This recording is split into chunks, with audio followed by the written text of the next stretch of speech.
आप कहते हैं कि हम टेंशन में हैं महाराज जी, बड़ी टेंशन है, टेंशन भी है, और आप कहते हैं कि हमारी गाड़ी भगवान चला रहे हैं, हमें भगवान पे भरोसा है।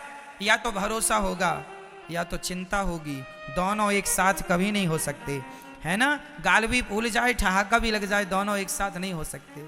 या तो टेंशन है, आपको टेंशन है तो भरोसा नहीं है, और भरोसा होगा तो फिर चिंता नहीं होगी। आप लोग क्यों नहीं भगवान पे भरोसा करते, क्यों नहीं भगवान पे विश्वास करते? महाभारत के युद्ध से क्यों नहीं सीखते? जैसे अर्जुन ने अपनी गाड़ी भगवान को सौंप दी, क्यों ना आप लोग भी अपने जीवन की गाड़ी भगवान को सौंप कर निश्चिंत हो जाओ, जो करेंगे भगवान करेंगे। मारने वाला है भगवान, बचाने वाला है भगवान। मारेगा भी वही, बचाएगा भी वही, भूखा भी वही रखेगा और पेट भर खवाएगा भी वही। तो जब सब उसी को करना है तो फिर आप चिंता किस बात की करते हैं? अच्छा ये बताओ, आपका सोचा कुछ होता है? आपका सोचा होता है क्या? आपने सोच लिया कि ऐसा हो जाए तो हो जाएगा क्या? जब आपका सोचा कुछ नहीं होता, आपका चाहा कुछ नहीं होता, तो हम कहते हैं आप सोचो ही क्यों? क्यों सोचना है? सब भगवान कर रहे हैं, उन्हीं को करने दीजिए। हम तो देखो निमित्त मात्र हैं। बार बार मैं इन शब्दों को दोहराता हूं ताकि आपको किसी भी प्रकार से समझ में ये बातें आ जाएं। हमारी सफलता के जिम्मेदार कौन है? भगवान चाह रहे हैं कि आप जीत जाएं, इसलिए जीत गए। यदि आप हार गए हैं, असफल हैं, तो ये सोचो कि ये भी ईश्वर की मर्जी है। उसकी मर्जी में यदि चलो वो मुझे असफल ही रखना चाहता तो मैं उसकी मर्जी में खुश रहूं। जैसे भगवान रखें, जैसे रखें राम जी, रहना चाहिए, और सीताराम सीताराम कहना चाहिए। हर हाल में खुश रहने की आदत बनाओ, टेंशन मुक्त रहो, चिंता मुक्त रहो। जो करेंगे भगवान अच्छा करेंगे। एक पिता को चिंता होती है, महाराज मेरी बेटी सयानी हो गई है, बताओ मैं शादी करूं, लड़का ही नहीं मिल रहा है, महाराज जी बड़ी टेंशन है, बेटी का विवाह कैसे होगा? भाई लड़का देखो तुम मन लगा के, कर्म तुम करो मन लगा के, चिंता ना करो, जब समय होगा अपने आप हो जाएगी। तुम कर्म करते रहो लेकिन चिंता ना करो। आप लोग चिंता करने लग जाते हैं। भैया को जगाइयो जरा। चिंता नहीं, चिंतन करना है। क्या करना है? क्या करना है मेरी मां? चिंतन। जो करने वाले हैं वो कौन है करने वाला? पितामह भीष्म ने प्रतिज्ञा ले ली, कल के युद्ध में पांडवों को मार डालूंगा। ये प्रतिज्ञा किसने ली थी महाभारत में? भीष्म पितामह ने। द्रौपदी दौड़ी दौड़ी रात्रि के 11 बजे आई। अरे कन्हैया सुन रहे हो, मेरे पतियों को मारने की प्रतिज्ञा पितामह ने ली है, बताइए मैं क्या करूं? भगवान बोले तू जान, तेरे पति जाने मैं क्या करूं, मैं तो युद्ध लड़ ही नहीं रहा हूं। द्रौपदी बोली मेरे पतियों की, पितामह की प्रतिज्ञा कभी अधूरी नहीं होती, पितामह सदा अपनी प्रतिज्ञा को पूरी करते हैं। हे दीन बंधु, हे दीनानाथ, हे नंद नंदन, हे श्याम सुंदर, मेरे पतियों की रक्षा कीजिए।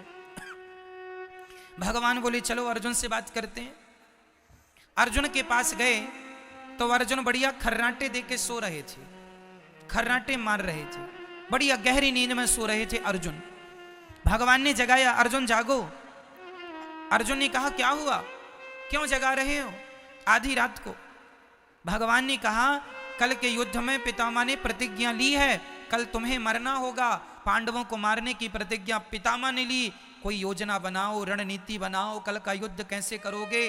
तुम सो रहे हो। अर्जुन ने कहा कन्हैया सोने दो, आप भी सो जाओ मेरे पास, यहीं सो जाओ। भगवान बोले क्यों, तुम्हें नींद आ रही है? कल के युद्ध में, कल निर्णायक युद्ध होने वाला है, पितामह भीष्म की प्रतिज्ञा कभी झूठी नहीं होती, अपने बचाव की कोई प्लानिंग क्यों नहीं करते? अर्जुन ने मुस्कुराते हुए कहा कन्हैया जिसके रक्षक आप हो उस व्यक्ति को चिंता करने की क्या जरूरत है, हम तो निश्चिंत सो रहे हैं, आपके भरोसे सो रहे हैं।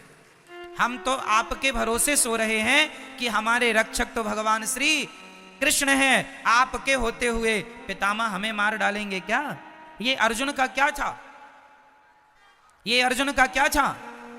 देखो, जहां विश्वास पुष्ट है, जहां विश्वास अधिक है, क्या वहां चिंता है? और जहां चिंता है मतलब वहां विश्वास। तो आप में से कितने लोगों को भगवान पर विश्वास है? यदि है तो फिर अब ये बताओ कि आप में से चिंता किस किस को है?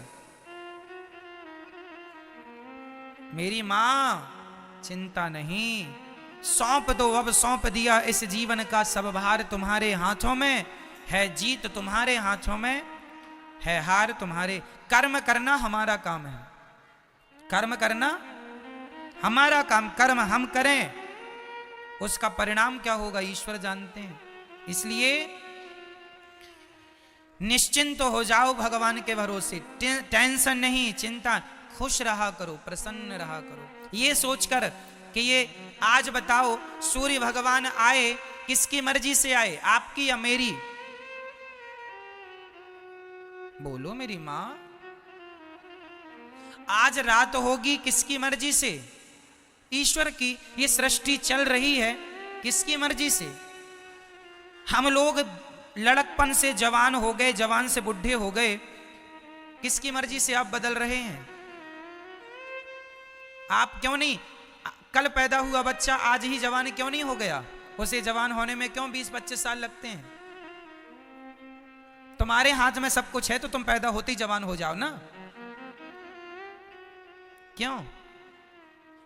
तुम्हारा कुछ भी नहीं है। तुम्हारी ग्रोथ जो दिन दिन होती है वो तुम्हारी मर्जी से नहीं होती, ईश्वर की मर्जी से होती है।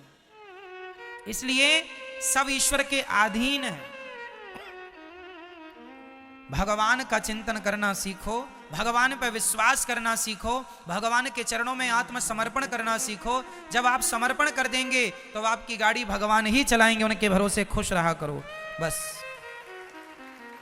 हम लोग अहंकार कर लेते हैं, जरा सा कमाने लग गए, जरा सा पैसा कमाने लग गए, हम कमा रहे हैं, हम पैसे वाले हैं, हम ये हैं वो हैं। अहंकार तो देखो आदमी का, आजकल का आदमी ना ऐसे चलता कैसे, ऐसे ऐसे अकड़ देखो जरा, ऐसे चलता है जैसे ये राजा हो,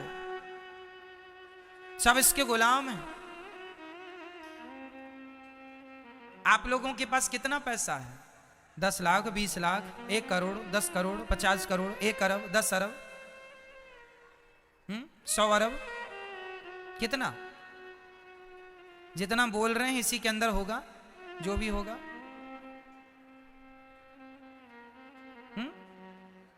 मेरी मां,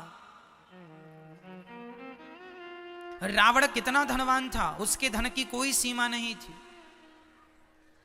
सोने की लंका थी, सोने चांदी हीरे मोती के खजाने भर रखे थे। इतना बड़ा आदमी था रावण। पूछो जरा कहां गई तुम्हारी वो लंका? रावण भैया कहां गई तुम्हारी वो शान? कहां गई तुम्हारी वो अकड़? कहां गया तुम्हारा वो अहंकार? अहंकार रावण जैसों का ना टिका मेरी मां। जिनकी लंका सोने की थी तो हमारा और आपका अहंकार टिक जाएगा मैया? बोलो मेरी मां। इसलिए अहंकार ना हो। किस बात का अहंकार? आप लोगों को अहंकार है या नहीं? नहीं। मैं बताता हूं आपको अहंकार किस बात का है। ये बेटा मेरा है, मैं इसकी मां हूं, ये भी अहंकार ही है। मैं इसका पिता हूं, ये भी अहंकार ही है। ये घर मेरा है, ये भी अहंकार ही है। मैंने तुम्हें रोटी दी, ये भी अहंकार ही है। मैं ना होता तो तुम मर जाते, ये भी अहंकार ही है। इसलिए इन शब्दों का प्रयोग कभी नहीं करना चाहिए। जो बेटा आपका है, बेटी है, पति है, पत्नी है, घर है, गाड़ी है, पैसा है, ये मेरा है ऐसा ना कहा करो। ये सब कुछ भगवान का है। ईश्वर ने हमें केवल जिम्मेदारी दी है संभालने की, हम संभाल रहे हैं बस। हम मैनेजर हैं, मालिक नहीं हैं। आप किसी बच्चे की मां नहीं हो। ये जो आपका बेटा है, ये आपका बेटा है ना मेरी माँ, आप कहती हो ये बेटा मेरा है। तुम केवल इसलिए तो कहती हो मेरा बेटा क्योंकि तुमने 9 महीने गर्भ में रखा है। 9 महीने गर्भ में रखने से आपने कह दिया ये बेटा मेरा है। लेकिन जिस परमात्मा ने तुम्हारे बच्चे को आंखें दी हैं, आंखों की कीमत जानते हो बाजार में कितनी होगी? आंखों के इलाज में करोड़ों रुपए लग जाते हैं। जिनके इलाज में करोड़ों लग रहे हैं उन आंखों की कीमत क्या होगी? ये अनमोल रतन है। परमात्मा ने आंखें दी, परमात्मा ने सुनने को कान दिया, परमात्मा ने चलने को पांव दिया, परमात्मा ने खाने को बोलने को मुंह दिया, सब ईश्वर ने दिया। तुमने तो केवल 9 महीने पेट में रखा। तो पेट में रखे हो इसका इतना अहंकार कि ये मेरा बेटा है। तुम्हारा बेटा पैदा होए तुरंत भगवान को सौंप दो, हे नाथ ये आपकी संपत्ति है, आपको सौंप रही हूं, ये आपका है, आप जानो, आपका काम जाने। हाँ, मैं यदि आपने मुझे मां बनाया है तो मैं इसको मां बन करके इसकी जिम्मेदारी पूरी करूंगी। इसे नहलाना, धुलाना, खिलाना, पिलाना, संस्कार देना, खड़ा करना, ये मेरी जिम्मेदारी है। जिम्मेदारी निभाओ, ये ना हो कि ये मेरा है ना, ये सब भगवान का है। बेटी तुम्हारी नहीं, बेटा तुम्हारा नहीं, सब किसका है? सब पर किसका अधिकार है? तुम्हारा था तो छोड़ के चला गया, रोक लेते ना तुम्हारा था तो। इसका मतलब तुम्हारा तो था ही नहीं। तुमने तो झूठा अहंकार बना लिया ये मेरा है। यही बात अपने पिता को, मतलब हर बाप को याद रखनी चाहिए। कोई तुम्हारा नहीं है। जिस घर में आप रहते हो वो घर आपका नहीं। भाव ये बना के चलो कि वो घर भगवान का है। संपत्ति सब रघुपति के यहाँ, सब भगवान का है। तो फिर हम कौन हैं? हम तो भगवान के घर में किराएदार हैं, हम ईश्वर के किराएदार हैं। ये भावनाएं बन जाएं तो आप अपने घर में नहीं, आप स्वर्ग में रहेंगे, ऐसा आपको लगने लगेगा। हमारा घर स्वर्ग है। भगवत भाव से रहना सीखो तो सही।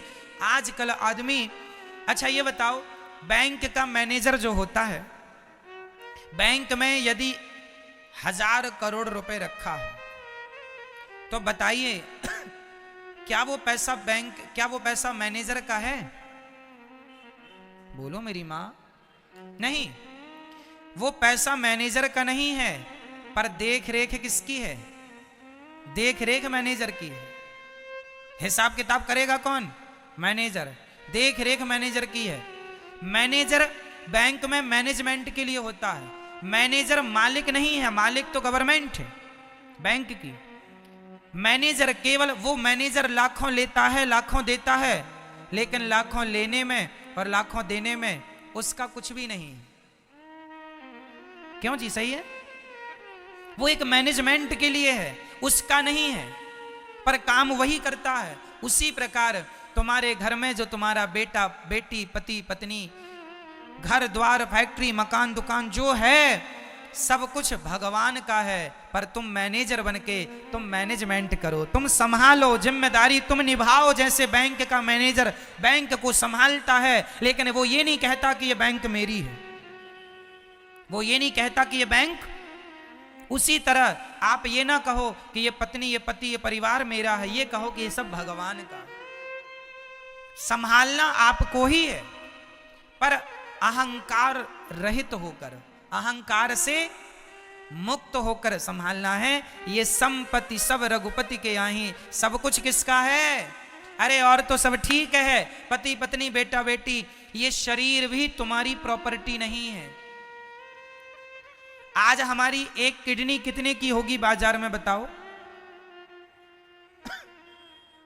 यदि आप अपनी किडनी बेचेंगी मेरी मां, कम से कम 50 लाख रुपए में बिक जाएगी। हाँ या ना? हाँ या ना? आपकी एक किडनी 50 लाख में बिक सकती है, तो दोनों 1 करोड़ की हो गई। चलो आपकी एक आंख यदि आप बेचना चाहें तो कितने की बिकेगी? बोलो मेरी मां। आपकी एक आंख की कीमत क्या है जरा बताओ मुझे? कम से कम 1 करोड़ मिल जाएंगे आपको एक आंख के। 2 आंख मतलब 2 करोड़। ऐसे शरीर के सारे पार्ट्स आप बेचने लग जाएंगे तो आप करोड़पति बन जाएंगे पल भर में। तो ये जो करोड़ों की प्रॉपर्टी है, आपकी शरीर रूपी प्रॉपर्टी, सच्ची बताना, क्या ये प्रॉपर्टी भी आपकी है?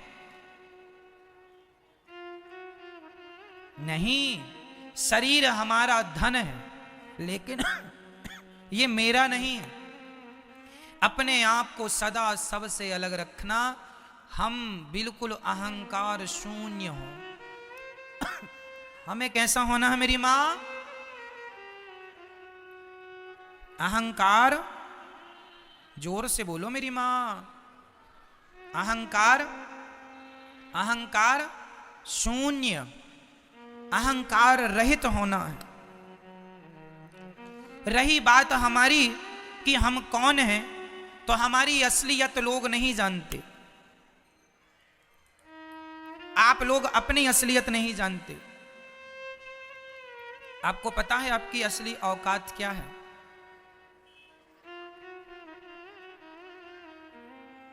नहीं पता? हमारी असली औकात क्या है? छोटे मुंह बड़ी बातें हैं, बुरा ना मानना मेरी बातों का, लेकिन मैं आपको आपकी औकात दिखाऊंगा। हम सबकी असली औकात क्या है? जो हम लोग बड़ी बड़ी बातें करते हैं, बड़ी बड़ी गाड़ियों में, बड़े बड़े महंगे महंगे गद्दों में लोग सोते हैं, बड़े बड़े बंगलों में लोग रहते